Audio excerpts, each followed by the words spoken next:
नमस्कार मित्रों, आज हम उपस्थित हैं एक नए विषय के साथ। 14 फरवरी 2019 की तारीख कौन भारतीय भूल सकता है? पुलवामा अटैक। जी हां मित्रों, इस तारीख को हमारे सीआरपीएफ के 40 जवानों की शहादत हुई थी। 300 किलो आरडीएक्स के साथ एक आतंकवादी ने आत्मघाती हमला किया था भारतीय जवानों के काफिले पर, जिसमें 40 भारतीय जवानों की शहादत हुई थी। आज लगभग 4 वर्ष बाद हम इसकी चर्चा क्यों कर रहे हैं, चलिए समझते हैं। 2019 में जब पुलवामा अटैक हुआ था, जब जम्मू कश्मीर के राज्यपाल थे सत्यपाल मलिक, आज हम सत्यपाल मलिक के दिए गए एक बयान के विषय में ही चर्चा करेंगे। सत्यपाल मलिक ने करण थापर के एक इंटरव्यू में बड़े गंभीर आरोप लगाए हैं प्रधानमंत्री मोदी जी के खिलाफ, अमित शाह के खिलाफ, राजनाथ सिंह पर और national security adviser Ajit Doval पर। इन्होंने क्या बयान दिया, उसे समझने से पहले हम सत्यपाल मलिक के बारे में कुछ जान लेते हैं। वर्ष 1974 लोकदल में शामिल होते हैं। वर्ष 1974 में ही यूपी के बागपत सीट से विधायक बनते हैं। 1984 में कांग्रेस में शामिल हो जाते हैं और राज्यसभा पहुंच जाते हैं। 87 के अंदर जब बोफर्स कांड सामने आता है तो कांग्रेस का दामन छोड़ देते हैं, लेकिन इसके बाद एक वर्ष बाद यानी कि 88 में वीपी सिंह वाली जनता दल में शामिल हो जाते हैं। वर्ष 1996 में समाजवादी पार्टी का दामन थाम लेते हैं। वर्ष 2004 में भाजपा में शामिल हो जाते हैं। भाजपा में शामिल होने के बाद बिहार के राज्यपाल बनते हैं, फिर जम्मू कश्मीर के राज्यपाल बनते हैं। राजनीति में दल बदलना आम बात है, यह कोई चर्चा का विषय नहीं है क्योंकि आम बात है। चलिए बढ़ते हैं विषय की तरफ। विषय यह है कि सत्यपाल मलिक ने करण थापर के एक इंटरव्यू में जो बयान दिया, उसे भारतीय राजनीति में क्या असर पड़ा। अब हम बात करेंगे उनके बयान की। सत्यपाल मलिक ने सबसे बड़ा आरोप प्रधानमंत्री मोदी पर लगाया है। उनका कहना है कि पुलवामा हमले के बाद उन्हें कुछ कहने नहीं दिया गया, उन्हें साइलेंस कर दिया गया। इस इंटरव्यू का क्लिप भी वायरल हो रहा है, आप देख सकते हैं। Let's talk about Pulwama. In a sense, it was the first big thing after the dissolution of the assembly that happened while you were governor. Pulwama हमले के बाद जब उन्होंने मोदी जी से बात की और उन्हें कहा यह हमारी इंटेलिजेंस का बड़ा फेलियर है, लेकिन मोदी जी ने उनसे कहा कि आप इसके बारे में आगे बात ना करें। जिस समय पुलवामा हमला हुआ था उस समय मोदी जी जिम कॉर्बेट में शूटिंग करा रहे थे। सत्यपाल मलिक ने जब प्रधानमंत्री मोदी जी से बात की तो जिम कॉर्बेट के अंदर नेटवर्क नहीं आ रहा था, लेकिन बाद में प्रधानमंत्री जी ढाबे के पास आकर सत्यपाल मलिक से बात करते हैं और कहते हैं तुम इस विषय पर चुप रहो और आप इसके बारे में आगे कोई बात ना करें। सत्यपाल मलिक जी ने करण थापर के एक इंटरव्यू के दौरान कहा। आगे सत्यपाल मलिक जी का कहना था कि प्रधानमंत्री मोदी जी करप्शन के विषय पर दिखते तो बड़े सख्त हैं, लेकिन है नहीं। आगे वो एक और गंभीर आरोप लगाते हैं कि वो कहते हैं कि प्रधानमंत्री मोदी जी इल इन्फॉर्म हैं। यह सारे एलिगेशन सत्यपाल मलिक ने प्रधानमंत्री मोदी जी पर लगाए। आगे सत्यपाल मलिक कहते हैं कि उन्हें एक रिक्वेस्ट भेजी गई थी सेना द्वारा कि हमें 5 हेलीकॉप्टर की आवश्यकता है ट्रूप को ले जाने के लिए, लेकिन गृह मंत्रालय ने इस रिक्वेस्ट को मानने से मना कर दिया। लेकिन ज्यादातर देखा जाता है कि जब इतना बड़ा काफिला जाता है तो उसे एयरलिफ्ट किया जाता है, लेकिन एयरलिफ्ट की सुविधा नहीं दी गई और काफिला हमारा रोड से ही गया। लेकिन जब सेना का इतना बड़ा काफिला रोड से जाता है तो रोड को ब्लॉक किया जाता है ताकि जो सेना का काफिला जा रहा है तो वो आसानी से निकल जा सके, लेकिन रोड भी ब्लॉक नहीं किए गए। ऐसा सत्यपाल मलिक का करण थापर के एक इंटरव्यू में कहना था। ये सारे एलिगेशन उन्होंने उस समय के होम मिनिस्टर राजनाथ सिंह पर भी लगाए, क्योंकि जिस समय पुलवामा हमला हुआ उस समय राजनाथ सिंह होम मिनिस्टर थे। उनका allegation national security adviser Ajit Doval पर भी है। अजीत डोभाल और सत्यपाल मलिक बैचमेट रह चुके हैं, लेकिन अजीत डोभाल जी ने भी यह कहा कि आप इसके बारे में कुछ और आगे बात ना करें। सत्यपाल मलिक का आगे कहना है कि मैं समझ गया कि अब इसका सारा ठीकरा पाकिस्तान के सर पर फोड़ा जाएगा। उन्होंने सीधे सीधे होम मिनिस्टर पर ब्लेम किया और इसे इंटेलिजेंट फेलियर करार दिया।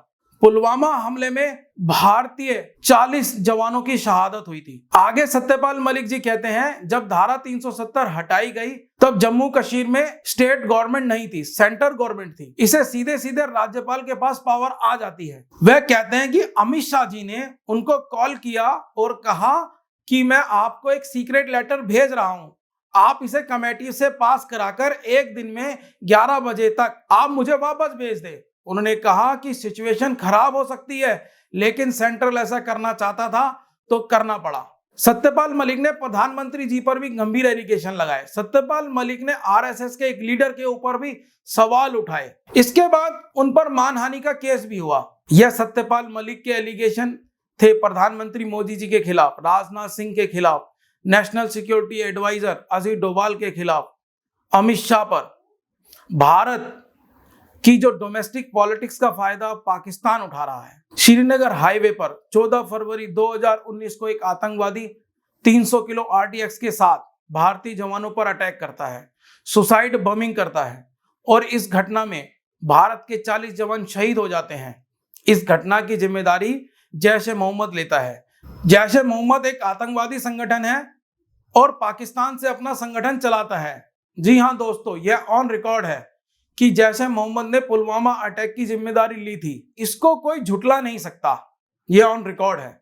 ये इंडिया में भी, पाकिस्तान में भी, उस समय के यूएन के ट्वीट को भी देखेंगे और उनकी वेबसाइट पे भी जाके देखेंगे तो वहां पे भी ये ऑन रिकॉर्ड है। इसे झुटलाया नहीं जा सकता और ये हम नहीं कह रहे, यह जैश ए मोहम्मद ने ही क्लेम किया था पुलवामा अटैक हम ही ने कराया है। लेकिन उस समय पाकिस्तान ये मानने को तैयार नहीं था कि ये अटैक जैश ए मोहम्मद ने कराया है। इस पर पाकिस्तान मीडिया कह रही है कि जैश ए मोहम्मद ने स्वीकार किया है, लेकिन आप क्यों नहीं मान रहे? इस पर यह इंटरव्यू क्लिप देखिए। An attack on Indian territory by a Pakistani-based militant group, Jaish-e-Mohammed. Now it's wide. We're not sure of that. Well, you're not sure that Jaish-e-Mohammed is based in Pakistan, or that Jaish-e-Mohammed claimed responsibility for it? They have not. They have claimed responsibility. They have not. There's confusion on that. Where's the confusion? The confusion is that the leadership, when contacted, they said no. Which the leadership's been contacted by who? Sorry.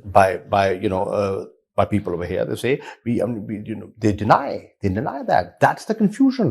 The So point who's contacted the leadership of Jaish-e-Mohammed in Pakistan? They're people who are known to them. They're people who are known to them. And they've said that we weren't responsible. They claim no responsibility. But they issued a press release on their official channels. We all received it. What I'm saying is there's confusion.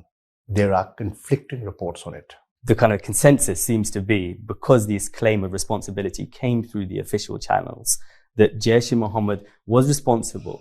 And the perception is that Pakistan has never really cracked down on militant groups that target India. इस video में आप देख ही सकते हैं कि कैसे Pakistan Pulwama attack से पल्ला झाड़ रहा है। लेकिन 4 साल बाद भारत की डोमेस्टिक पॉलिटिक्स ने पाकिस्तान को एक मौका दे दिया फिर से भारत पर हमला करने का। वहां की मीडिया अब कश्मीर के एक्स गवर्नर के बयान को लेकर मोदी गवर्नमेंट पर सवाल उठा रही है। पीटीवी वर्ल्ड का आप ट्वीट देख सकते हैं। सत्यपाल मलिक के बयान ने पाकिस्तान को एक मौका दे ही दिया है।